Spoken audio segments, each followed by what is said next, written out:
자, 우리 순장님들은 교재 매일 성경 70페이지, 71페이지를 펴시고요. 우리 성도님들은 주보 안에 GQS 부분을 피시고 볼펜을 들고 자, 준비되셨습니까? 네. 감사합니다. 한 번 더 그 방학에 대해서, 방학 여러분 제일 좋아하시는 거잖아요. 방학에 대해서 한 번 더 공지를 드리면 12월 중반까지 이 두 번 남았습니다. 오늘 빼고 하고요. 1월, 2월 겨울 방학이고요. 7월, 8월 여름 방학입니다. 예. 자, 우리 순장님들 뭐 자녀들 있는 해외 가시려고 계획하시는 분 계신 것 같은데요. 자, 요거 방학 여러분들 잘 참고하셔서 일정 짜시면 좋으실 것 같습니다. 그리고 지지난주죠. 지지난주 우리 순장교육 끝나고 2주 동안 여러분 한 차례 이상 순모임을 하셨을 텐데 오늘까지 이 순모임 하신 거 보고서 제출 역시 부탁을 드리도록 하겠습니다. 자, 오늘 다니엘 9장의 말씀인데요. 새로운 제국인 바사, 성경에는 바사인데 실제적인 용어는 페르시아라고 하는 나라죠. 이 페르시아가 바벨론을 무너뜨리고 유다 땅을 지배하게 됩니다. 다니엘은 예레미야 선지자의 예언을 기억합니다. 9장 우리가 읽진 않았지만 1절, 2절 말씀에 보면은 이 다니엘이 예레미야 책을 읽고 그 연수를 70년이라고 하는 이 바벨론 포로 기간의 연수를 깨닫게 돼요.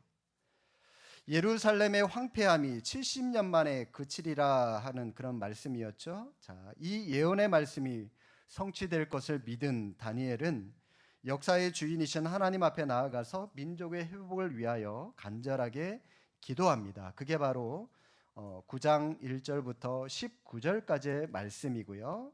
자, 이게 바로 전반부의 말씀입니다.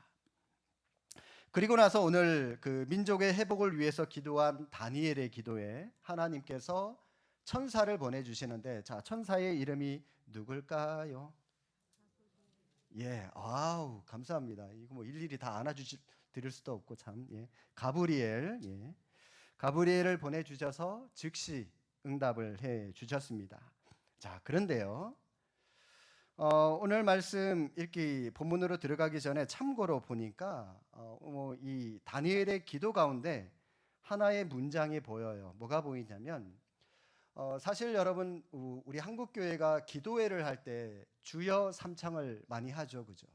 주여, 주여, 주여, 주여 삼창하는데 여러분 왜 합니까? 한 번 할 때는 성부 하나님 주여, 두 번 할 때는 성자 하나님 주여, 세 번 할 때는 성령 하나님 주여, 그건가요? 그냥 그러면 한 번 주여 하면은 삼위일체 하나님 그냥 딸랑 줄여가지고 한 번 그건가요?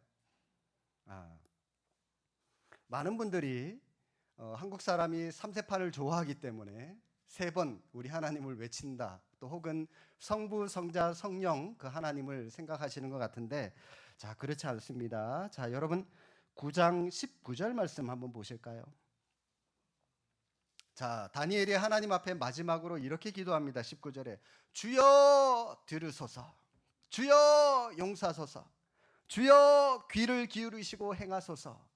여러분 요 말씀의 근거로 해서 주여 삼창이 시작된 거예요. 그러니까 여러분 우리가 주여 할 때 뒤에 요 다른 말은 우리가 하지 않더라도 마음속으로 주여 하고 나서 들으소서, 주여 하고 나서 용서하십시오, 주여 하고 나서 귀 기울여 행하시옵소서 라고 하는 이 다니엘의 기도를 우리가 마음으로 생각하실 필요가 있습니다. 자, 요 근거로 해서 우리가 주여 삼창을 외치는데, 참 다른 종교들이 우리 기독교 굉장히 많이 따라하죠, 그죠? 우리가 여름 성경학교 하니까 불교는 여름 불교학교예요. 여름 불교학교 아시죠? 뭐 모여가지고 뭐 할까요? 자기들끼리 불상 광내기 대회 이런 거 하려나 모르겠는데, 우리가 이 기독교에서 주여 주여 하니까 천주교가 또 따라해요. 천주교는 뭐라고 부르는지 아십니까? 성모 마리아를 불러가지고요 엄마 삼창을 합니다. 엄마, 엄마. 이게 진짜예요. 여러분 집에 가셔가지고 유튜브에 천주교 엄마 삼창 한번 쳐보세요. 그렇게 나와요. 네, 진짜 합니다. 여러분 아무튼 참고하셔서 보시면 좋을 것 같고요. 자, 이제 드디어 가브리엘 천사가 다니엘을 찾아옵니다. 자, 질문 보겠습니다. 자, 찾아왔죠? 1번, 괄호 1번. 다니엘의 기도는 어떤 내용의 기도였습니까? 20절 말씀 참고하셔서 한번 정리해 보실까요? 예, 내가 이같이 말하여 기도하며 어떻게 기도했습니까? 내 죄와, 그러니까 자신의 죄와 자기 백성 이스라엘의 죄를 자복하고 하나님의 거룩한 산을 위하여 하나님께 기도했다라고 하는 거죠. 세 가지였어요. 기도 제목이. 자신의 죄, 그리고 유다 이스라엘 백성들의 죄, 또 하나 하나님의 거룩한 산을 위해서. 자, 첫째는 유다 백성들이 하나님의 율법을 따르지 않고 죄를 범한 것. 또 하나님이 이미 경고하신 대로 오늘 이 재앙이 도래가 되었죠. 자, 둘째는 이러한 재앙에도 불구하고 여전히 그 죄에서 돌이키지 않는 그 백성들을 위해서 기도했고요. 세 번째는 주님의 긍휼로 성전을 회복시켜 주실 것을 그렇게 하나님께 기도하고 있습니다. 자, 여기 20절 중간에 보니까요, 하나님의 거룩한 산이라고 하는 것은 예루살렘 성전이 있는 시온산을 가리킵니다. 사실 그곳은 이미 유다 백성들의 죄 때문에 그 죄에 대한 대가로 폐허가 이미 돼버렸어요. 성전이 파괴되어 버렸습니다. 그러나 다니엘은 여전히 그곳을 거룩한 산입니다라고 고백하고 있습니다. 왜 그럴까요? 그 산에 뭐가 있기 때문에? 하나님의 이름이 있기 때문이에요. 시온산에 성전이 있고요. 그 폐허가 된 성전이지만 거기에 하나님께서 하나님의 이름을 두시려고 택하신 곳이 성전이기 때문에 거기에 하나님의 이름이 있기 때문에 거기가 거룩한 곳이다라고 하는 겁니다. 뿐만 아니라 그 땅에 대한 소유권이 하나님께 있기 때문에 하나님이 그곳을 회복시켜 주시는 것이 당연합니다. 빨리 예루살렘 성전을 회복시켜 주십시오라고 하는 그 자신의 바람을 하나님께 지금 암묵적으로 전달하고자 거룩한 곳입니다라고 지금 고백을 하고 있는 겁니다. 이러한 다니엘의 기도가 하나님을 굉장히 기쁘시게 했고요. 즉각적으로 이 다니엘의 기도가 응답이 되게 되었죠. 자, 2번입니다. 가브리엘은 다니엘에게 뭘 주려고 왔습니까? 22절에 두 가지죠. 네, 지혜와 총명. 지혜와 총명. 다니엘은 유다 백성들의 죄를 고백하고 회개하고요. 또 예루살렘 성전의 회복을 위해서 기도했지만 그러나 하나님은 천사 가브리엘을 통해서 단지 그 민족의 그 죄를 용서하고 또 성전을 회복시켜 주는 것뿐만이 아니라 한 차원 조금 더 높은 걸 주기를 원하셨어요. 그게 뭐냐면 바로 지혜와 총명이라는 겁니다. 여러분, 이 지혜와 총명을 주려고 왔다라고 하는 이 말을 이 히브리어 원어로 직역하면 이런 말이 돼요. 너에게 총명함을 능숙하게 하기 위하여 왔다라고 하는 말이 됩니다. 그래서 내게 지혜와 총명을 주려고 왔다라고 하는 이 말은 조금 더 쉽게 번역하면 너에게 깨닫는 기술을 주려고 왔다라고 이렇게 여러분들이 이해하시면 좀 이해가 쉬울 겁니다. 너에게 깨닫는 기술. 여러분, 뭘 다니엘이 깨닫기를 원하셨던 것일까요? 바로 이 뒤에 나올 이 환상을 설명해 줄 때 그 환상이 뭐냐? 하나님의 구속사의 이 계획입니다. 예수님께서 오시고 또 이 사탄 마귀가 이스라엘 백성들, 하나님의 백성들을 괴롭히고 뭐 이런저런 일련의 역사들이 있죠. 그 사실들을 깨닫기를 원하셨다는 겁니다. 자, 3번. 하나님의 명령은 언제 가브리엘에게 내려졌죠? 23절 초반부에 보십시오. 예, 언제부터? 곧 내가 기도를 시작할 즈음부터. 예. 기도가 다 끝나지도 않았는데도 기도 시작하자마자 하나님께서 이미 천사를 보내주셨다는 겁니다. 하나님의 명령이 가브리엘을 통해서 전달되었다는 거예요. 하나님은 다니엘의 마음을 이미 완전히 다 아시고 그가 기도를 보다 구체적으로 시작하려고 작정하셨던 때에 이미 천사 가브리엘을 기도 응답에 관한 계시를 내려주셨다는 겁니다. 가브리엘이 다니엘에게 이 환상을 보여준 것이 아니라 직접 그가 찾아와서 하나님의 응답을 말씀을 해주셨다는 겁니다. 이게 중요해요. 여러분 3절을 보시면 우리가 읽지는 않았지만 다니엘은 민족을 위해서 하나님께 이 베옷을 입고 죄를 덮어쓰고 간구할 것을 이미 결심하고 기도하기 시작했는데 바로 그 시점에 기도할 그 시점에 하나님께서는 이미 다니엘의 마음을 아시고 천사를 보내주셔서 응답하기 시작하셨다는 겁니다. 자, 여러분 이걸 통해서 우리가 뭘 알 수 있습니까?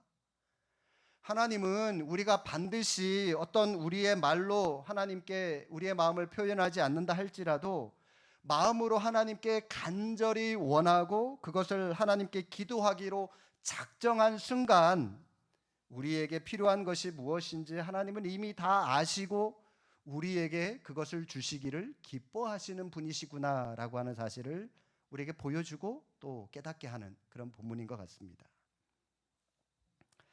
자, 여러분 나눔 1번.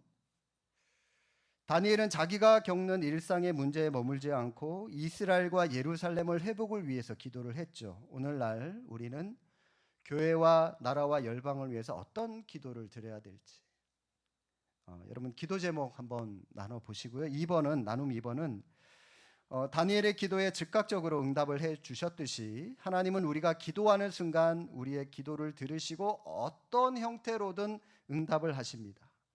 기도에 응답해 주신 하나님을 경험한 일이 있다면 여러분 서로 이야기를 해 주십시오. 하나님께서 우리의 기도에 100% 응답하신다 믿습니까? 100% 응답해 주신다 믿습니까? 네. 기도를 안 해보셔서 잘 모르시겠죠.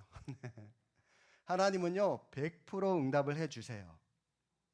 그런데 여러분 응답의 방법이 세 가지로 응답을 해주십니다. 첫 번째는 yes. 우리가 기도하면요 바로 응답해 주세요. 두 번째는 wait. 기다리는 겁니다. 기다리는 거. 우리가 믿음의 분량, 그 기도 응답을 받을 때까지 그게 일주일이든 아니면 길게 10년이든 20년이든 그때까지 기다려라. 그래서 때가 되면 하나님께서 주시는 기다려라 라고 하는 방식으로 응답을 해주시고요. 마지막에 no로도 응답을 해주세요. no, 아니야. 근데 여러분 우리는 no 그러면 응답 안 해준 걸로 착각하잖아요. 그런데 여러분 no도 응답하신 거예요.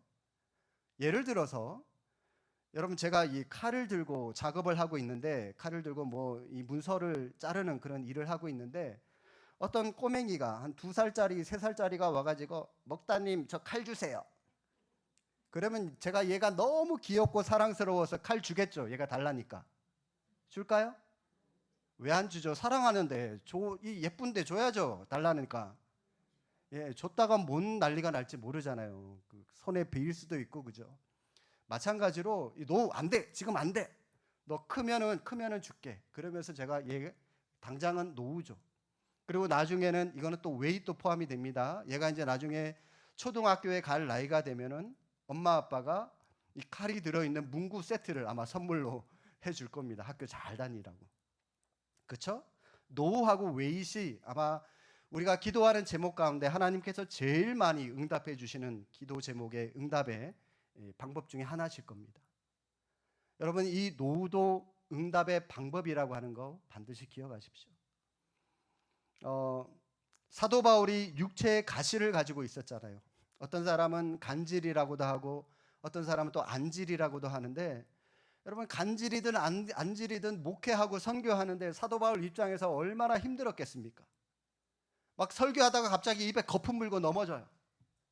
또 사람들을 보고 아우 감사합니다 하고 인사를 해야 되는데 안질에 걸려갖고 저 누구지? 안 보여요. 우리 교회 맞나? 성도 맞나? 안 보여요. 그러면은 상처받잖아요. 성도 입장에서는. 목사가 돼가지고 자기 교회 성도도 못 알아봐. 그러면서 상처받잖아요. 여러분. 목회하니까 선교하는데 얼마나 지장이 되겠습니까? 그런데 그가 하나님께 기도하죠. 하나님 이거 좀 고쳐주십시오. 그랬더니 고린도후서 12장에 하나님께서 뭐라 하십니까? 내 은혜가 네게 족하다 그러시면서 하나님이 안 고쳐주셨어요. 노후도 응답입니다. 그리고 사도 바울은 그 연약한 육체로 인하여 더 많이 사역하면서 더 많이 하나님 앞에 부르짖고, 자기가 연약하니까, 약할 때 강함 되시는 하나님을 그가 경험하며 살아갔으니까 그 하나님을 더 많이 의지하면서 선교하고 목회하고, 이 연약함 때문에 겸손하게 더 하나님께 매달릴 수 있었다라고 하는 것이죠. 노후도 응답이라는 겁니다. 자, 이처럼 여러분 나눔 입원하실 때 기도에 응답해 주신 하나님을 경험한 일, 뭐 바로 응답을 해 주신 것도 감사하지만, 그렇죠? 그러나 wait 혹은 no 이런 부분도 여러분 한번 나눠 보시면 좋을 것 같습니다. 자, 2번 천사 가브리엘이 환상을 풀어 하나님의 계획을 다니엘에게 알려줍니다. 이게 27절까지 마지막 단락인데요. 1번 이스라엘과 거룩한 성을 위한 7일회가 지나면 어떤 일이 일어납니까? 24절. 네.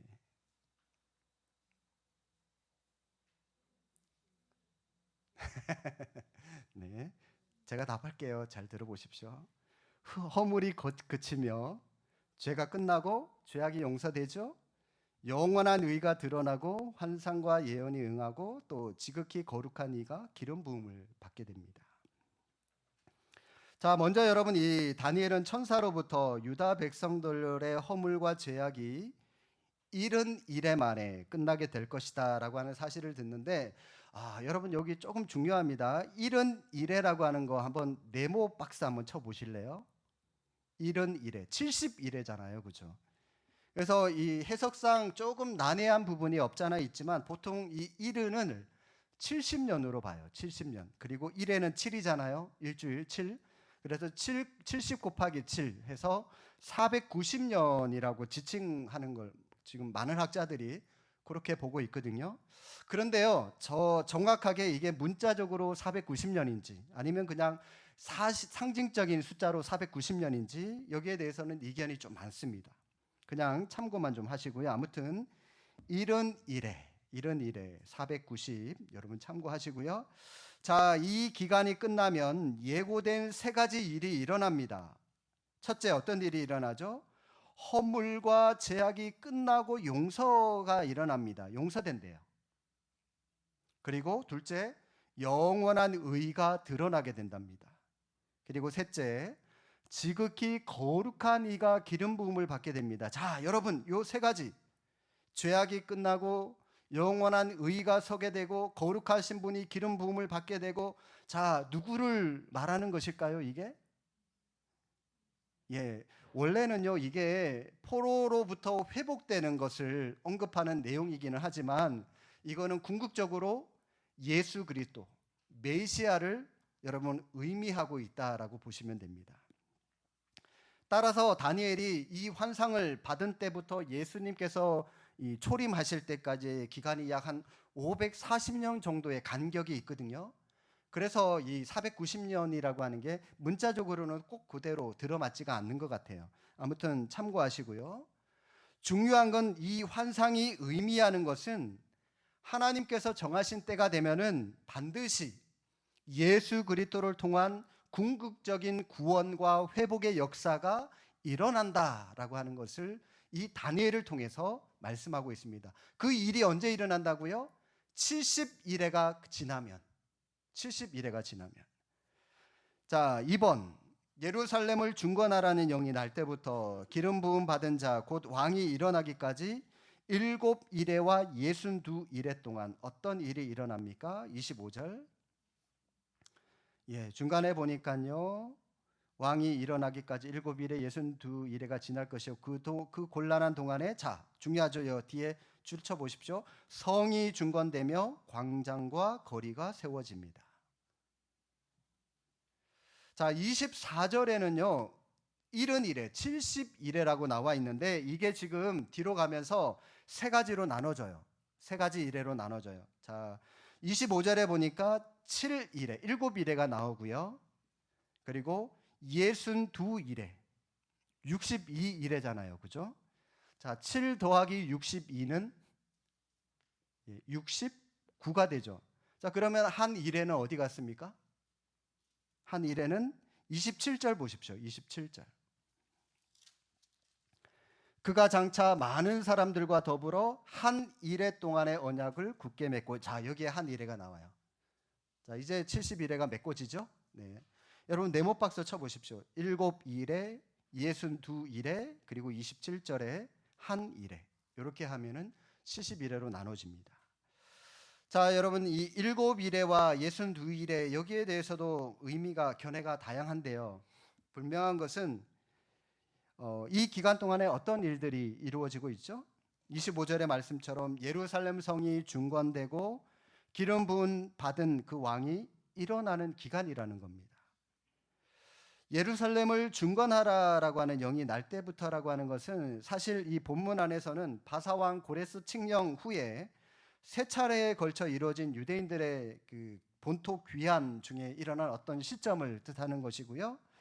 또 기름 부음 받은 왕이 일어나는 때다라고 하는 것은 대체로 예수님의 그 초림의 시점으로 아기 예수님으로 이 땅에 육신의 옷을 입고 오신 그때로 보는 그 견해가 지배적인데, 그런데 신약 교회의 역사를 아우르는 그런 기간으로 보기도 합니다. 참고해 주시고요. 자, 마지막 3번. 62일의 후에 기름 부음 받은 자가 끊어지고 어떤 일이 일어납니까? 예, 감사합니다. 한 왕의 백성이 와서 그 성읍과 성소를 무너뜨리고 그의 마지막은 홍수에 휩쓸림 같을 것이고 또 끝까지 전쟁이 있을 것이고 황폐할 것이 작정되었다라고 말씀하시죠.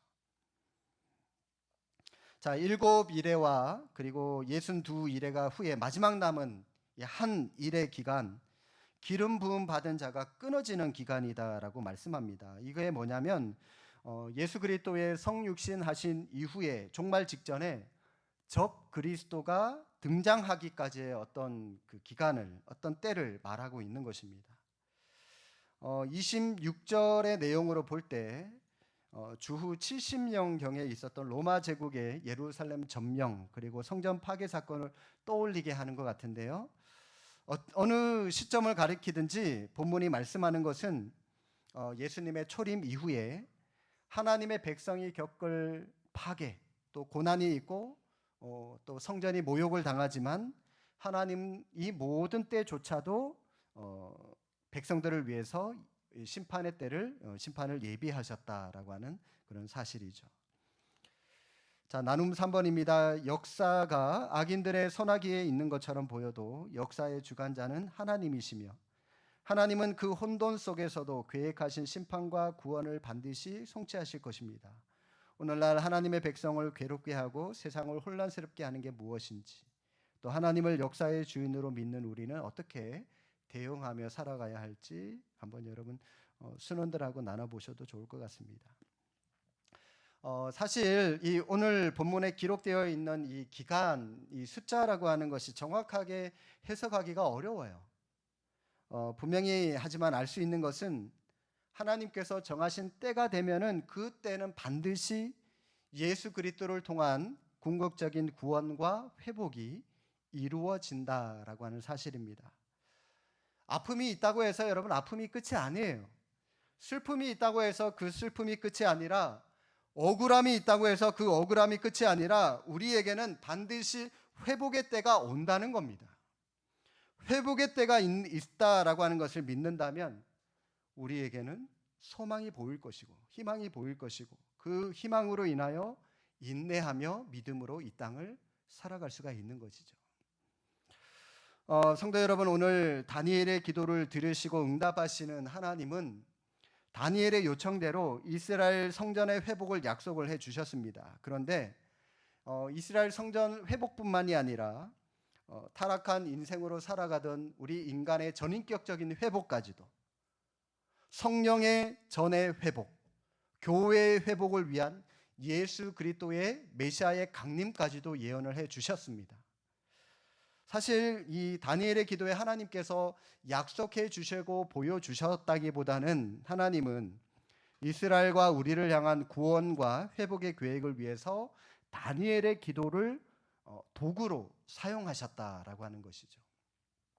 하나님은 하나님의 역사와 하나님의 회복의 계획을 이루어 가시는데 누구를 사용하시냐? 바로 하나님의 마음을 헤아리고 그 아버지의 계획을 붙잡고 하나님께 기도하는 사람, 그 사람을 하나님께서 찾으시고 그 사람을 통해서 하나님께서 역사하신다라고 하는 사실을 오늘 본문을 통해서 우리는 깨달을 수가 있습니다. 오늘날 이 시대를 회복시키고 또 가정과 교회와 사회를 회복시키시는 주님의 계획에 우리의 기도가 복음의 도구로 쓰임받을 수 있기를 바랍니다.